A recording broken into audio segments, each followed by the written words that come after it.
우리는 하늘나라를 소망하며 살아가죠.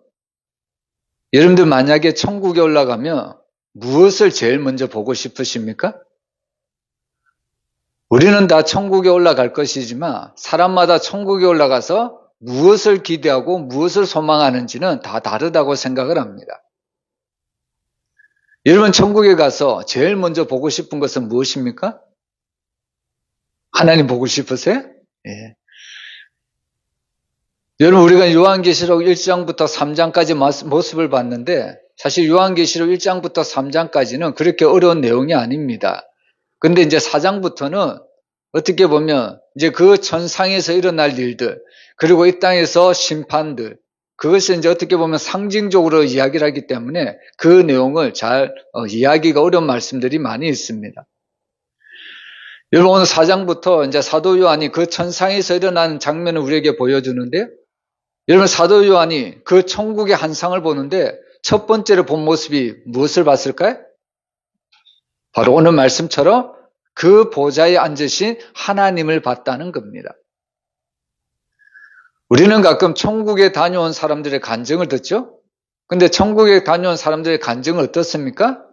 하늘에는 마치 금처럼 휘황찬란하고 도로도 엄청나게 금으로 치장되어 있고 그죠? 그런 것들만 늘 간증하는 모습을 볼 수가 있습니다. 여러분 사실 우리가 천국에 가서 무엇을 보느냐는 내가 이 땅에서 천국에 대한 소망을 무엇을 가지고 있느냐가 바로 내가 첫 번째 보는 모습이 바로 내가 가지고 있는 소망에 따라서 다른 것을 볼 수가 있습니다. 여러분 사도 요한은 오늘 천국의 한상을 보는데 많은 간증자들이 이야기하는 금은 보석을 본 것이 아닙니다. 하늘의 보좌를 봤다고 했죠. 그것이 바로 사도 요한에게는 비록 이 땅을 살아가지만 바로 천국의 소망이 하나님의 그 보좌가 그 사도 요한에게 있어서 첫 번째 소망이었다는 것을 우리에게 알려주고 있습니다. 그리고 그 하나님의 보좌가 있고 그 보좌를 중심으로 바로 교회의 대표들을 상징하는 24장로들이 둘러앉아 있고요. 그리고 보좌로부터 성령이 나오시고 또한 보좌 앞에는 수정과 같은 유리바다가 있고 또한 보좌 가운데에 많은 그 24장로들이 함께 하나님을 경배하며 찬양하는 모습을 우리에게 보여주고 있습니다. 여러분 이것이 바로 사도 요한이 천상의 모습을 보고 우리에게 알려준 계시의 말씀입니다. 오늘 우리는 사도 요한이 우리에게 보여준 이 천상의 모습을 가지고 우리가 세 가지로 한번 우리가 정리해 보기를 원합니다. 여러분 첫 번째로 하나님은 우리에게 기회와 선택과 위로의 문을 주십니다. 우리 1절 말씀 다시 한번 읽어보겠습니다. 이 일 후에 내가 보니 하늘에 열린 문이 있는데 내가 들은 바 처음에 내게 말하던 나팔 소리 같은 그 음성이 이르되 이리로 올라오라. 이후에 마땅히 일어날 일들을 내가 내게 보이리라 하시더라. 여기 보면 이제 사도 요한이 이 일 후에 바로 하나님 그 천국의 바로 그 한상을 우리에게 이야기를 하죠. 우리는 흔히 어떻게 생각하냐면 이 일 후에라는 것은 우리가 시간적인 개념으로 생각할 때가 많이 있습니다. 무슨 말이냐면 우리가 앞에서 계시록 2장 3장에 걸쳐서 바로 소아시아 7교회를 봤잖아요. 그리고 소아시아 7교회를 다 마치신 후에 다 본 후에 이 일 후에 바로 사도 요한이 하나님께서 천상의 한상을 보여주셨다. 이렇게 이해할 수가 있습니다. 근데 사실 이 요한계시록은 시간적인 이런 순서로 이렇게 그 성경을 기록된 성경이 아닙니다. 그래서 사실 요한계시록이 그만큼 어렵다는 거죠. 여러분 사실 이 일 후에라는 것은 우리가 어디서 봐야 되냐면요.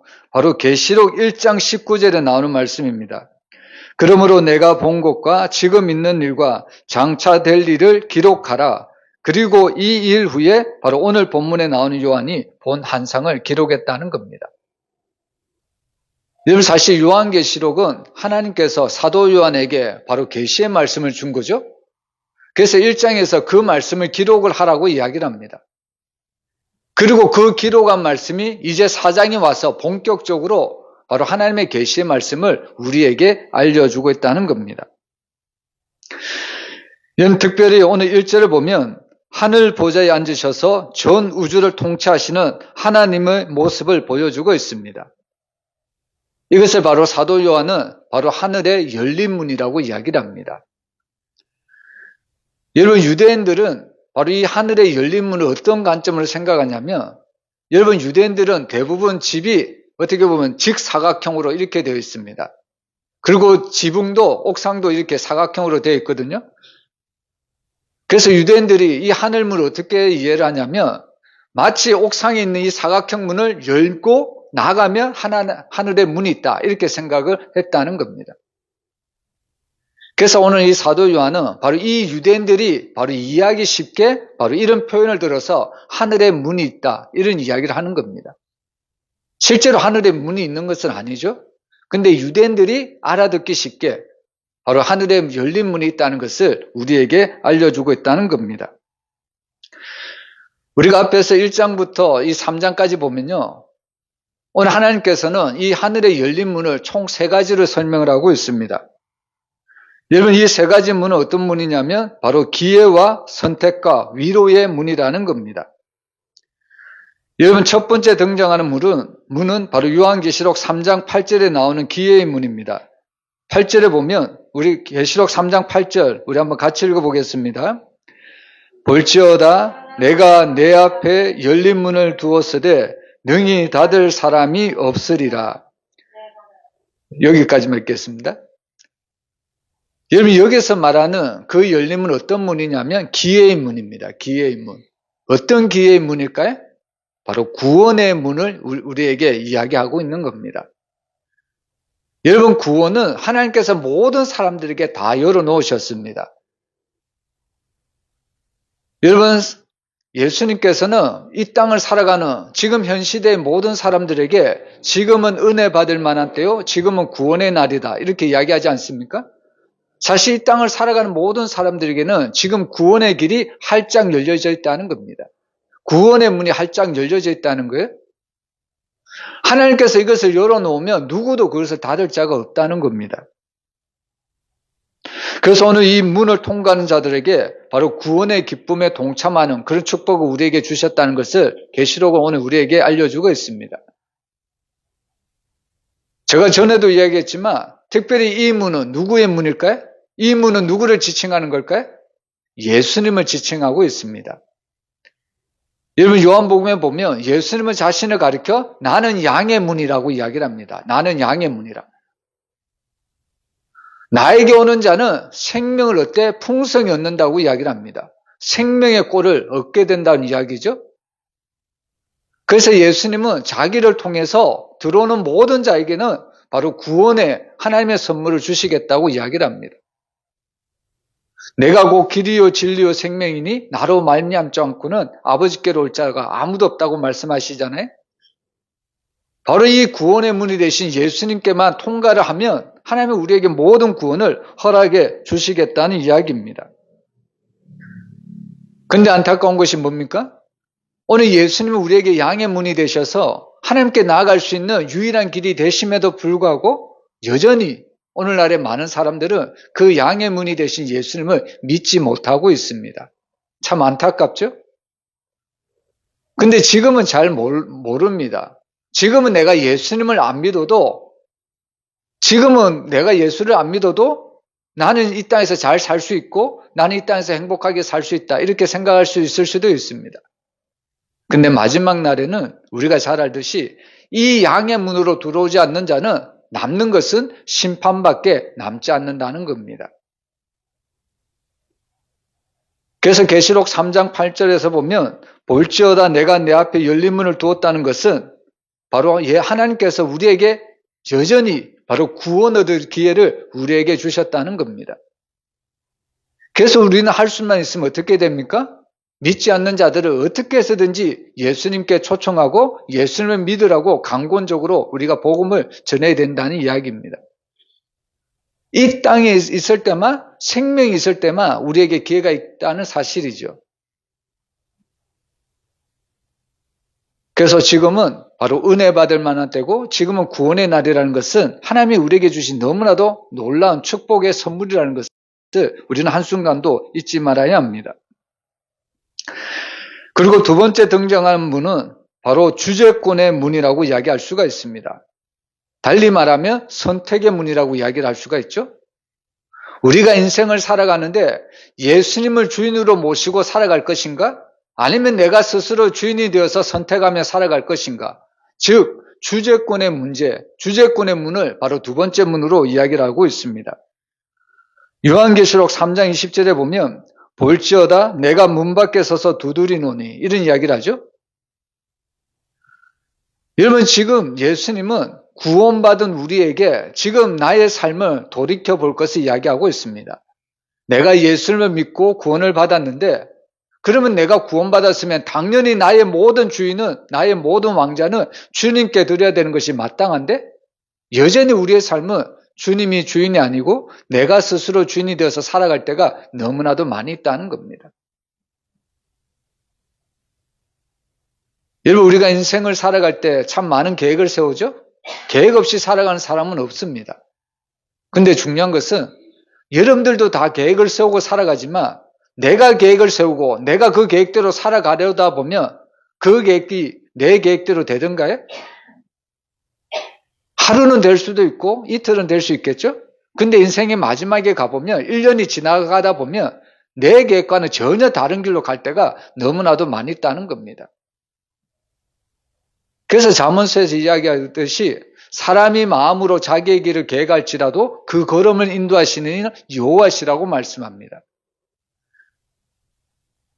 여러분 우리가 인생을 설계할 때 우리가 인생의 길을 바로 우리가 정할 때 내가 스스로 정하고 내가 스스로 그 계획을 하면 때로는 그 길은 내가 볼 때는 바른 길일 수 있어요. 근데 그 길의 끝에는 바른 길이 아니라 구원의 길이 아니라 사망의 길로 빠질 수도 있다는 겁니다. 그래서 예수님은 내가 곧 길이라고 이야기하지 않습니까? 오늘날의 많은 성도들이 또 오늘날 많은 사람들이 오늘날 많은 종교들이 길에 대해서 이야기를 하죠. 어떤 길을 이야기할까요?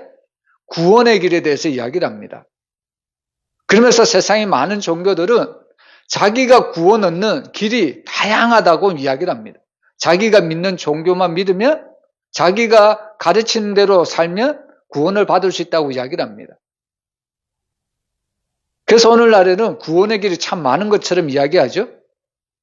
근데 성경은 예수님이 자신이 곧 길이라고 이야기를 합니다. 이 길은 유일한 길을 이야기합니다. 많은 길 중에 하나의 길이 아니라 그 길밖에 없다는 겁니다. 그 길밖에 없다는 거예요. 오직 예수님만이 하나님께 가는 유일한 길이라는 겁니다. 그래서 우리가 인생을 살아갈 때 여러분 내가 주인이 되면 나는 번번이 실패할 수밖에 없습니다. 나는 번번이 넘어질 수밖에 없습니다.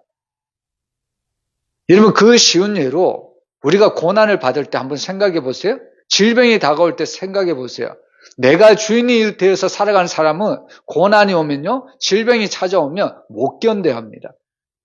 그 조그마한 고난 앞에, 그 조그마한 질병 앞에 내가 주인이 되어서 살아가는 사람은 한없이 낙심하고 원망할 수밖에 없다는 겁니다. 근데 반대로 어떠한 고난이 와도요, 어떠한 큰 질병이 와도 예수님이 내 삶의 주인으로 모시고 사는 사람은요, 믿음으로 그것을 이겨나가는 것을 볼 수가 있습니다. 왜 그러냐면 예수님께서 나의 모든 인생을 책임져 주시겠다고 약속하셨기 때문입니다. 여러분 우리가 인생을 살아갈 때 때로는 사람들이 이런 이야기 하는 경우를 듣습니다. 나에게 맡겨라. 나에게 모든 것을 맡겨라. 그러면 내가 너의 인생을 보장해 주겠다. 보증해 주겠다. 이런 사람을 간혹 보기도 합니다. 근데 대부분 그런 사람은 어떤 사람일까요? 사기꾼입니다. 사기꾼. 나에게 100만 원만 맡겨라. 그럼 내가 너를 이 100만 원을 가지고 1000만 원으로 불려주겠다. 이렇게 말하는 사람이 사기꾼 아닙니까? 물론 선한 의도로 그렇게 이야기하는 사람도 있습니다. 여러분 부모도 자녀들에게 부모만 믿어라. 부모 말만 들으라. 이렇게 이야기하죠. 그러면 부모는 자녀들의 모든 인생을 책임져 주겠다. 사실 그 말은 빈말은 아니죠. 근데 빈말은 아닐지라도 부모가 자녀를 사랑하는 것은 당연하지만 그러나 자녀들의 모든 인생을 다 책임져 주고 싶지만 부모에게도 한계가 있다는 겁니다. 한계가 있어서 자녀들에게 더 잘해주고 싶고 더 자녀들에게 훌륭하게 성장시키고 싶지만 부모의 한계 때문에 그러지 못할 경우가 너무나도 많이 있다는 겁니다. 거기에 비해서 오늘 하나님은, 예수님은 너의 모든 것들을 다 맡겨버리라고 이야기합니다. 자신에게 맡겨버리라고 하죠. 여러분, 우리가 하나님께 맡기면, 예수님께 맡기면 하나님은 우리의 모든 죄짐을 다 담당해 주시는 줄 믿으시길 바랍니다. 여러분, 예수님이 이 세상을 살아가면서 어떤 짐을 지고 가셨나요? 바로 모든 인생의 죄의 짐을 주님께서 다 담당하시고 걸어가셨다는 겁니다. 우리의 모든 죄짐을 지고 십자가에서 죽으셨다는 겁니다. 결국 그 결과로 우리가 죄사함을 받은 거 아닙니까? 우리의 의가 아니라 예수님의 의, 예수님의 공로로 우리가 구원받은 줄 믿으시길 바랍니다. 그래서 우리가 세상을 살아갈 때 내가 주인이 되면 백전백패할 수밖에 없습니다. 그러나 나의 모든 것을 하나님께 맡기기만 하면 하나님은 나의 인생을 책임져 주시겠다고 약속하셨습니다. 그래서 우리가 두 번째 이 문은 바로 선택의 문인데 주제권의 문이라고 이야기할 수도 있습니다. 인생을 살아갈 때 과연 누가 주인이 되어 가느냐? 바로 예수님께 나의 모든 인생의 주제권을 돌려드리시기를 주의 이름으로 부탁합니다. 그리고 세 번째로요. 이 세 번째 문은 어떤 문이냐면 바로 계시의 문이고 위로의 문이라고 이야기를 하고 있습니다. 여러분, 이 당시에, 이 요한계시록에 쓰인 당시에 우리가 잘 알듯이 이 초대교회 성도들은 엄청난 핍박과 엄청난 박해를 받았습니다. 여러분, 초대교회 성도들이 왜 엄청난 핍박과 엄청난 박해를 받았을까요? 그것은 이 당시에 로마 황제를 신이라고 부르지 않으면 바로 모든 사람들에게 엄청난 핍박을 가했다는 겁니다. 신은, 가이사는 곧 신이십니다. 가이사는 곧 주이십니다. 이렇게 인사를 드려야 됐다는 거예요. 이런 인사를 하지 않는 자들은 사자밥이 되거나 하형을 당하거나 엄청난 핍박이 바로 찾아올 수밖에 없었다는 겁니다. 여러분, 사도 요한이 계시록을 어디서 썼을까요? 반모섬에서 썼습니다. 여러분, 반모섬 어떤 섬입니까? 우리나라 제주도처럼 어떻게 살기 좋은 그런 섬일까요? 그렇지 않습니다. 여러분, 반모섬은 그 당시에 아주 어떻게 보면 흉악무도한 그런 죄인들만 가두는 그런 그 섬이었습니다. 여러분, 그런 섬에 한번 갇혔다고 생각해 보세요. 소망이 있겠습니까? 위로가 있겠습니까? 그런데 오늘 사도 요한은 하나님께서 그 반모섬에 있었을 때 하나님의 계시의 말씀이 사도 요한에게 떨어졌습니다. 그러면 이 계시의 말씀을 받은 사도 요한의 마음이 어떤 마음이 생겼을까요? 하나님께서 나를 위로해 주시는구나, 이런 생각을 가질 수밖에 없습니다. 여러분, 앞에서도 얘기했지만 여러분, 심리학자들이 뭐라고 이야기하냐면요, 사실 우리가 무언가를, 어떤 사물을 바라볼 때 첫 번째로, 여러분, 대부분 사람들은 자기 눈에 제일 먼저 보이는 것들을 제일 먼저 그 사물을 인식하기 마련입니다. 내 눈에 먼저 딱 띄는 것이 내 눈에 제일 먼저 들어온다는 거죠. 근데 심리학자들은 그렇게 이야기하지 않습니다. 내가 제일 먼저 눈에 보는 것보다 내가 관심에 가지는 것들이 먼저 내 눈에 들어온다고 이야기를 하는 겁니다. 앞에서도 이야기했지만 여러분, 사도 요한이 천상의 그 한 상을 바라보면서 그도 여러 가지 모습들을 바라볼 수 있었는데 그 중에 특별히 사도 요한은 제일 먼저 봤던 것이 뭐냐면 하나님의 보좌를 봤다는 겁니다. 하나님의 보좌. 제가 계시록을 하면서 자주 이야기하지만 여러분, 이 보좌에는 바로 통치와 영광과 심판이 나온다고 이야기를 했습니다. 여러분, 이 당시에는 로마 황제가 앉은 보좌에서 바로 통치가 나오고요, 영광이 나오고 심판이 나온다고 사람들은 생각했습니다. 근데 사도 요한은 그것이 아니라는 거죠.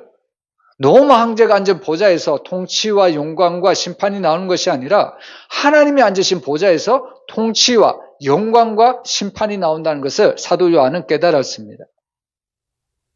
특별히 오늘 사도 요한은 바로 이 하나님이 앉으신 보좌를 바로 이 통치권에 대해서 이야기를 하는 겁니다. 통치권. 여러분, 사도 요한은 지금 바로 이 로마 황제의 말을 따르지 않으면 엄청난 핍박을 당하는 이 초대교회, 이 그리스도인들에게 지금은 환난을 당할 수 있고 지금은 고난을 당할 수가 있지만 하나님께서 이 땅을 다스린다면, 하나님께서 이 땅을 통치하신다면 우리의 모든 고난과 우리의 모든 슬픔이 한순간에 다 사라진다는 것을 우리에게 가르쳐주고 있습니다. 이것이 바로 사도 요한에게는 위로의 말씀이 되었다는 말씀입니다. 여러분, 하나님의 통치권은 어디까지 범위가 될까요? 하나님의 통치는 어디까지 영향을 미칠까요? 여러분, 오늘날 세계 최강대국이 미국이잖아요? 여러분, 아무리 미국이 최강대국이라 할지라도 그의 통치권은 사실 미국 땅에서만 국한될 수밖에 없습니다. 다른 나라에서 비록 간섭을 할 수 있겠지만 그 다른 나라에 직접적인 영향력을 끼칠 수는 없습니다. 거기에 비해서 여러분, 하나님의 통치권은 어디까지 미칠까요? 한 나라에만 미칩니까? 아니죠. 여러분, 하나님의 통치권은 온 우주 만물에 하나님의 통치권이 안 미치시는 곳이 없다는 것을 믿으시길 바랍니다. 그것이 오늘 사도 요한에게는 너무나도 큰 위로가 되었다는 겁니다. 여러분, 우리가 이 땅을 살아갈 때에 정말 이런 하나님의 통치를 받으면 그것이 어딜까요? 여러분, 하나님의 통치를 받으면 그것이 어떤 곳으로 변할까요? 여러분, 하나님의 통치를 받는 것이 바로 하나님의 나라, 하나님의 천국이 됨을 믿으시길 바랍니다. 여러분, 우리는 흔히 하나님의 나라를, 이 천국이라는 개념을 어떻게 이해를 하냐면 장소의 개념으로 참 이해를 많이 합니다. 여러분, 근데 사실 이 하나님의 나라는요, 장소의 개념이 아니라 통치권의 개념입니다. 비록 내가 이 땅에 발을 디디고 살아가지만 하나님의 말씀의 통치를 받으면 그곳이 바로 하나님의 나라라는 겁니다. 여러분, 예수님이 이 땅에 오셔서 하나님의 나라를 시작하시죠? 무엇으로 시작합니까? 복음으로, 하나님의 말씀으로 시작을 하십니다. 그 복음으로, 하나님의 말씀으로 시작할 때 그곳이 바로 하나님의 나라가 임했다는 것을 이야기하고 있습니다. 여러분, 하루는 수많은 바리새인들이 예수님께 질문합니다. 하나님의 나라가 언제 임하냐? 이렇게 예수님께 질문합니다. 그때 예수님의 답변은 뭘까요? 하나님의 나라는 눈에 보이게 임하는 것이 아니다. 그러면서 뭐라고 이야기하냐면 하나님의 나라는 너희 안에 있다고 이야기를 합니다. 그럼 하나님의 나라가 어디에 있다는 거예요? 너희 안에 있다는 것은 어디 안에 있다는 거예요? 우리 마음 안에 있다. 우리는 이렇게 흔히 이야기하죠? 그것이 아닙니다. 여러분, 지금 수많은 바리새인들이 딱 중앙에 예수님을 모아놓고 딱 예수님을 둘러서고 수많은 바리새인들이 하나님의 나라에 대해서 질문합니다. 그때 그 중앙에 있는 예수님이 답변은 뭡니까? 하나님의 나라는 너희 안에 있다. 그럼 하나님의 나라는 뭡니까? 이 수많은 바리새인들 안에 지금 누가 있어요? 예수님이 있잖아요. 너희 안에 있다는 것은 곧 하나님의 나라의 실체는 예수님이라는 겁니다. 예수님. 여러분, 초대교회 당시에 정말 수많은 사람들이 황제를 숭배하지 않는 이유로 바로 그 사자밥이 되기도 했고요. 하형을 당하기도 했고요. 십자가를 거꾸로 지기도 했고 엄청난 핍박을 당했습니다. 순교를 당했습니다. 그러나 그럴지라도 그들이 예수님을 부인하지 않는 이유가 뭘까요? 예수님이 그들과 함께 하셨기 때문입니다. 그들 또한 예수님과 함께 했기 때문입니다. 여러분, 오늘날에도 지금 선교제도 이런 일들이 간혹 일어나고 있습니다. 특별히 반기독교적 사회, 기독교를 탄압하는 곳에서는 이런 엄청난 바로 선교사님들을 핍박하고 탄압하는 일들이 너무나도 많이 일어나고 있습니다. 그런데 우리 생각에는 목숨까지 위협하며 우리는 예수님을 한 번쯤은 부인할 것 같았는데 그럼에도 불구하고 여전히 초대교회 성도들이나 여전히 지금 이 시대에도 선교지에서는 바로 예수님을 부인하지 않고 순교를 당하는 믿음의 고백을 하는 그런 아름다운 신앙이 있던 것을 볼 수가 있습니다. 어떻게 그들이 그런 죽음 앞에 자신의 신앙을 떳떳이 고백할 수 있었을까요? 바로 하나님의 말씀에 통치를 받기 때문입니다. 예수님의 말씀이 자기 안에 있기 때문에 예수님이 일평생 나를 부인하지 않았는데 내가 어떻게 이런 한순간 그 어려움 때문에 내가 예수님을 부인할 수 있겠는가? 그 서문화 감독의 유명한 고백처럼 바로 오늘날 현 시대도 그를 아무리 큰 핍박이 온다 할지라도 자신들의 순수한 신앙을 지키는 아름다운 성도들이 너무나도 많이 있다는 겁니다. 여러분, 오늘 하나님은 이 사도 요한을 통해서 우리에게 세 개의 그 문을 보여주시죠. 첫 번째는 기회의 문을 보여주시고요. 두 번째는 주제권의 문을 보여주시고, 세 번째는 위로의 문을 보여주고 있습니다. 여러분, 사실 이 세 번째 위로의 문은 얼마나 우리에게 참 위로가 많이 됩니까? 사실 우리가 예수님이 없었다면 우리가 얼마나 힘들까요? 예수님이 나와 함께 하지 않았다면 우리가 얼마나 큰 어려움을 당했을까요? 아무도 나를 힘들고 어려울 때 아무도 나를 찾아와 주지 않는데 예수님은 그럼에도 불구하고 나를 찾아오셔서 나를 위로하시고 나를 품에 안아주시고 나를 따뜻하게 안아주시는 분이 예수님이라는 겁니다. 그래서 오늘 사도 요한은 바로 그 문에 대해서 우리에게 성도들에게 엄청난 위로를 해주시는 것을 볼 수가 있습니다. 여러분, 하나님이 우리에게 주신 이 세 가지 문을 우리가 굳게 믿고 날마다 하나님 앞에 가까이 가는 믿음의 성도들이 되시기를 주의 이름으로 축원합니다.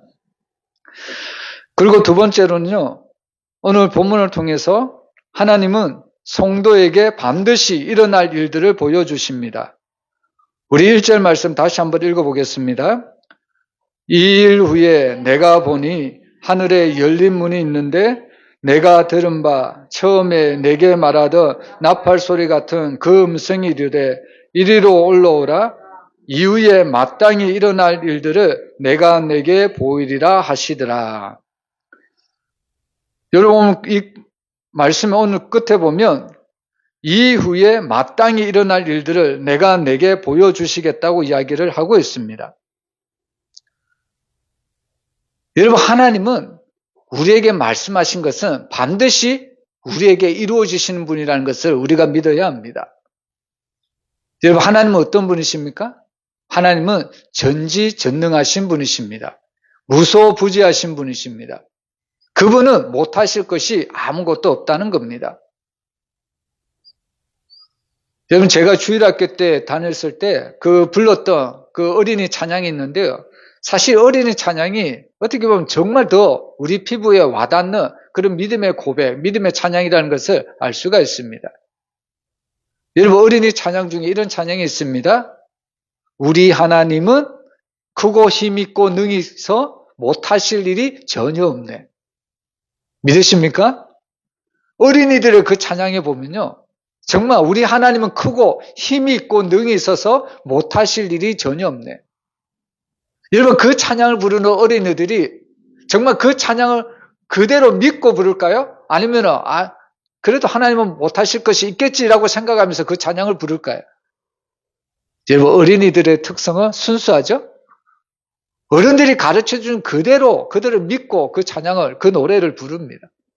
정말 하나님은 못하실 것이 없다는 겁니다. 여러분, 퀴즈 하나 내볼까요? 여러분, 세상에 아주 큰 무거운 돌이 있습니다. 어떤 신이라도 그 돌은 들 수가 없습니다. 그럼 하나님은 그 돌을 들 수 있을까요? 없을까요?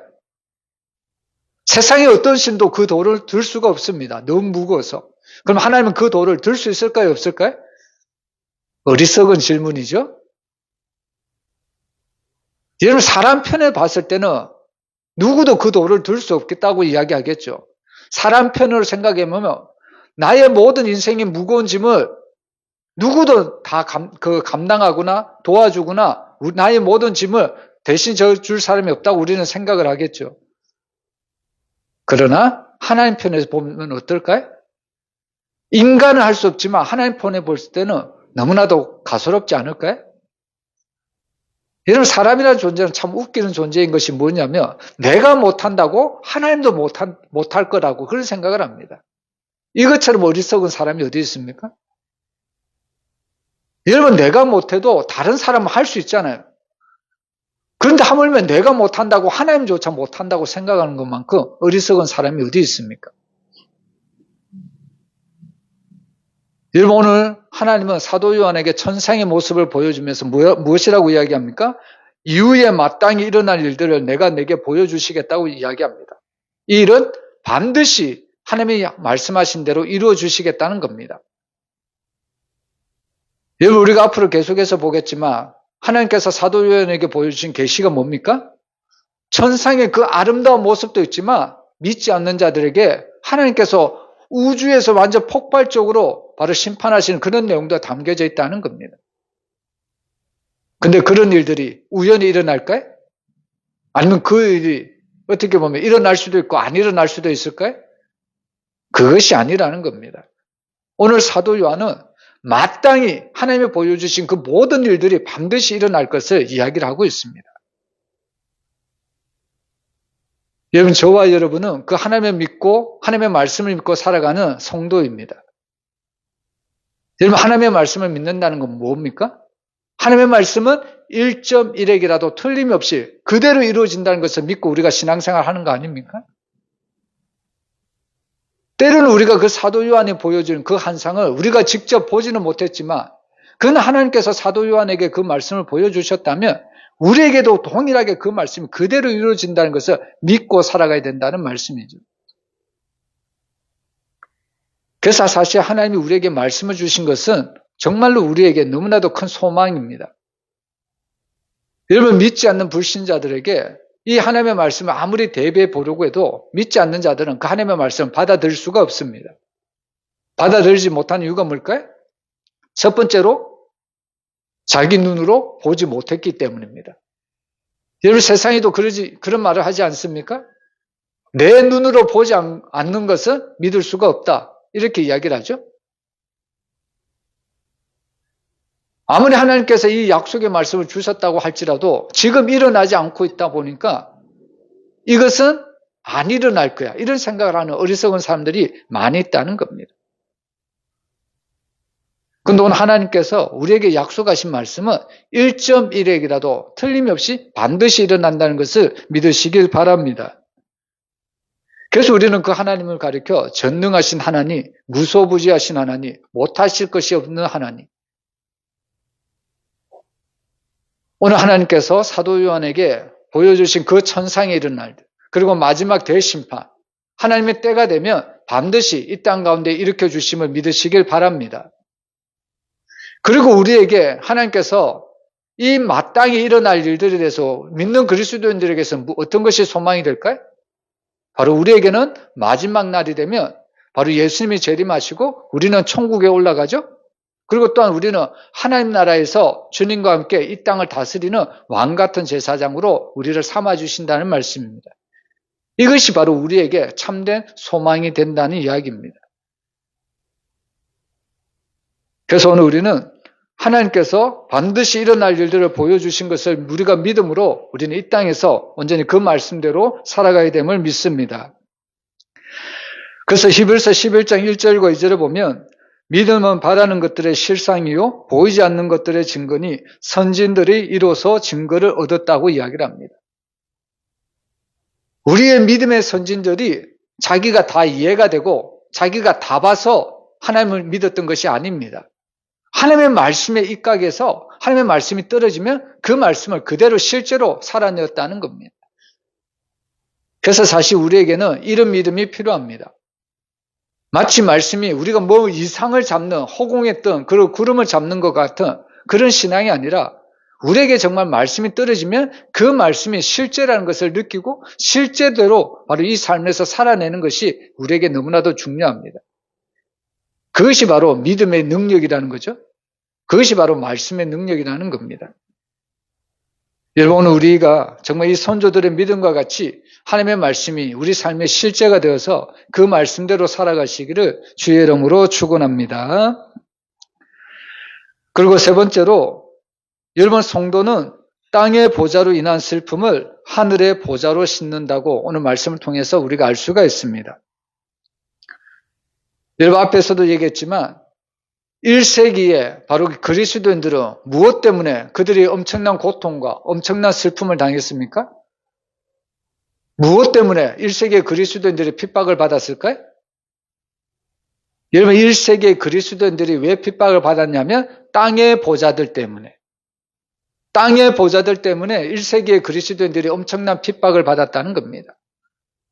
그럼 여기서 말하는 땅의 보좌는 누구를 의미합니까? 로마 황제가 앉은 보좌를 이야기하고 있습니다.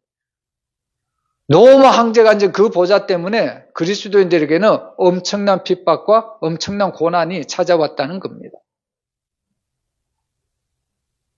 근데 오늘 하나님은 그 천국 환상을 본 이 사도 요한에게 우리에게 위로를 해주시죠. 바로 땅의 보좌로 인한 슬픔을 하늘의 보좌로 씻겨주실 것을 이야기하고 있습니다.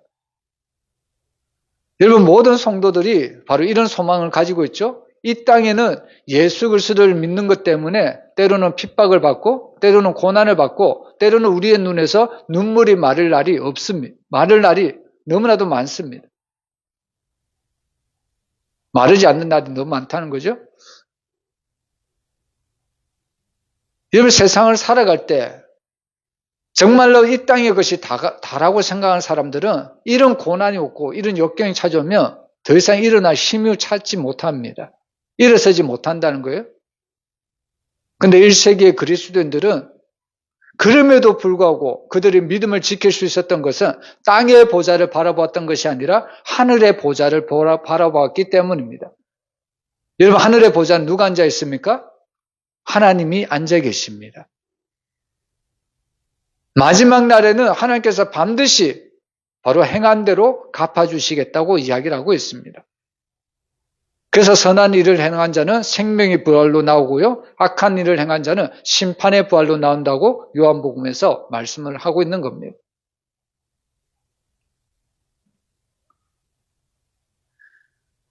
여러분 우리는 이 땅을 살아가면서 때로는 믿음 때문에 때로는 신앙 때문에 때로는 우리가 믿지 않는 자들에게 때로는 어려움을 당할 수도 있습니다.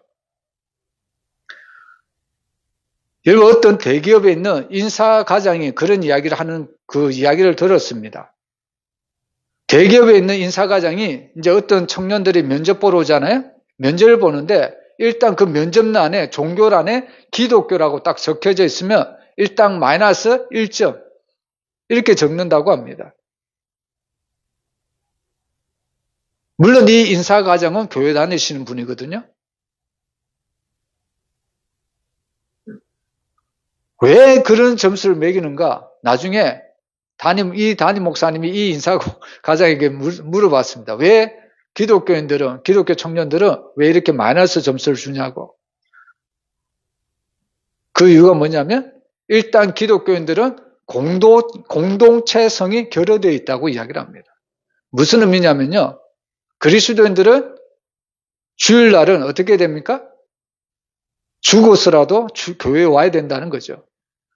여러분 지금 회사가 어마어마하게 바쁜데 회사가 너무나도 지금 급한데 그럼에도 불구하고 그리스도인들은 회사가 아무리 바빠도 회사가 우선이 아니라 교회가 예배가 우선이라는 겁니다. 그래서 이 그리스도인들은 우리 그 직장에는 안 맞다는 거죠. 그래서 일단 마이너스 점수부터 준다고 이야기를 합니다. 여러분 사실 우리가 한국 사회에 살아서 우리가 지금 예수를 믿는다는 것 때문에 핍박이나 이런 고난이나 이런 개념이 잘 안 와닿을 수도 있습니다. 근데 사실 이렇게 기독교를 핍박하는 그런 국가들을 가보면 정말로 예수를 믿는다는 것은 엄청나게 쉬운 일이 아니라는 것을 우리가 피부적으로 느낄 수밖에 없습니다. 그리고 물론 이렇게 피부적으로 우리에게 박해하는 그런 것도 우리를 어렵게 하는 이유도 되겠지만 사실 우리나라도 그렇고요. 전 세계도 그렇고 바로 기독교를 박해하는 모든 엄청난 그런 세력들이 있는데 그것이 뭐냐면 사단이라는 겁니다. 사단. 특별히 오늘날 한국 법에도 자꾸 이런 법을 악법을 자꾸 제정을 하려고 하는데 어떤 법을 제정하려고 합니까? 동성애법. 여러분 성경에서 말하는 이런 악법을 어떻게 보면 소수 인권을 보호한다는 의미로 이런 악법을 자꾸 만들어내려고 하는 것이 세상입니다. 이런 법 때문에 어떻게 보면 기독교인이 계속해서 핍박을 받을 수밖에 없다는 거예요. 이런 슬픔이 찾아올 때 그리스도인들이 어떻게 이런 슬픔, 이런 고난을 이겨나갈 수 있을까요? 하나님의 위로가 없다면 우리는 그 어려움을 이겨나갈 수가 없다는 겁니다. 그래서 사실 하나님이 사도 요한에게 왜 이 천상의 모습을 보여주냐면 지금 현재는 이 땅에서 그리스도인들이 핍박을 받고 고난을 받을 수 있지만 그러나 마지막에는 그 하늘의 보좌에 앉으신 하나님께서 이 땅을 다 통치하시겠다는 겁니다. 우리들에게 눈물을 솟게 했던 그 모든 악한 무리들에게 하나님은 심판하신다는 것을 이야기를 하는 겁니다. 그래서 오늘 우리는 이 땅을 살아갈 때 무엇만 바라보면 살아가야 될까요? 바로 하나님의 보좌만 바라보며 살아가야 될 줄로 믿습니다. 여러분, 세상을 살아갈 때 이 세상을 바라보면 우리는 슬픔밖에 남지 않습니다. 그러나 이 세상을 살아갈 때 아무리 힘들고 어려워도 하늘에 계신 하나님을 우리가 바라볼 때 우리는 하늘의 위로를 받을 수 있고 하늘의 소망을 가지고 이 땅에서 믿음 가운데 살아갈 수가 있다는 겁니다. 여러분, 오늘 사도 요한은 자기가 받은 그 위로의 말씀을 오늘 우리에게도 동일하게 주고 있습니다.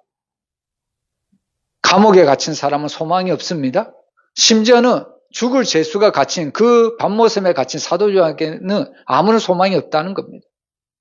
그런 소망이 끊어진 그 사도 요한에게 오늘 하나님은 위로의 말씀, 계시의 말씀을 주십니다. 바로 하늘의 그 천상의 모습을 보여주시면서 위로하시고 소망의 말씀을 주셨습니다. 그리고 그 사도 요한을 통해서 오늘 우리가 계시록을 읽고 있지 않아요? 이 말씀은 하나님이 사도 요한에게만 그 위로를 주신 것이 아니라 소망을 주신 것이 아니라 오늘 우리가 이 계시록을 읽는 모든 성도들에게도 동일하게 하나님을 위로하시고 소망을 주시겠다는 하나님의 약속입니다. 여러분, 날마다 우리가 이 땅을 살아갈 때 하나님의 보좌를 바라보면서 살아갔으면 너무나도 좋겠습니다. 하나님께서 그 보좌에 앉으셔서 최종적으로 심판하셨을 때 하나님께서는 우리를 예수 그리스도의 공로로 예수 그리스도의 의로 우리를 하나님의 나라로 들어가게 해주신다는 이야기입니다.